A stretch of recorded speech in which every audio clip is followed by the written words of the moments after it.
হরে কৃষ্ণ। কেমন আছেন সবাই? আশা করি অনেক ভালো আছেন। তো নতুন একটা ব্লগ নিয়ে আসলাম আপনাদের সামনে। তো আপনারা জানেন যে এই সময়টা মন্দির আসলে ফুল থাকে না। তো আজকে আমি ফুল কিনতে গিয়েছিলাম মার্কেটে। তো আজকে মার্কেটে অনেক ভিড় ছিল প্রচুর। আপনারা ভিডিওটা দেখতে থাকুন, অবশ্যই ভালো লাগবে। তো যেহেতু আজকে বৃহস্পতিবারের শেরপুরে হাট, তো সেই জন্য অনেক ভিড় আছে প্রচণ্ড। তো আমি একটা অটোকে ডাকলাম এবং অটোতে চড়ে আমি ফুল কিনতে যাচ্ছিলাম এবং সে ফাঁকে আমি কিছুটা ভিডিও করছিলাম। তো দেখতে থাকুন গাইস, ভিডিওটি ভালো লাগলে অবশ্যই লাইক এবং কমেন্ট করে আমাদেরকে জানাবেন।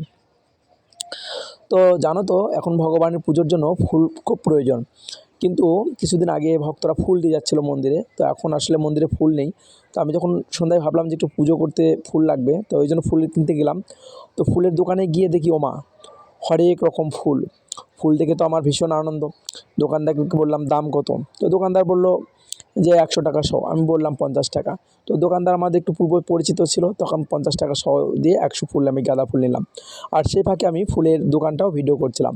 তো আশেপাশে অনেক লোকজন ছিল, ভিডিও করা একটু অসুবিধা হচ্ছিল। তো সেই ফাঁকে দেখুন এখানে অনেক সুন্দর সুন্দর ফুল। তো আমার কাছে বেশি টাকাও ছিল না, খুব অল্প কিছু টাকা ছিল। 50 টাকা দিয়ে 100 ফুল নিলাম, মানে 100 পিস গাঁদা ফুল। তো দোকানদারকে বললাম হ্যাঁ আমাকে একটু ভিডিও করেন, তো উনি আমাকে একটু ভিডিও করে নিল সেই ফাঁকে। তো এবার ফুল কেনার পালা শেষ। তো ফুল কিনে আমি তখন ফিরছিলাম। তো ফেরার পথে ওমা, আজকে এত ভিড় বাজারে, তো অটোই পাচ্ছিলাম না। অটোর জন্য দাঁড়িয়েছিলাম অনেকক্ষণ, পর একটা অটো আসলো, সে অটোতে চড়ে আবার মন্দির ফিরে আসলাম। তো এই হচ্ছে কিচ্ছা কাহিনী। তো আপনারা দেখতে পাচ্ছেন উনি ফুল গনে গনে দিচ্ছে, আর সে ফাঁকে আমি ভিডিও করছিলাম। এখানে কত রকম ফুল, গোলাপ ফুল, গাঁদা ফুল।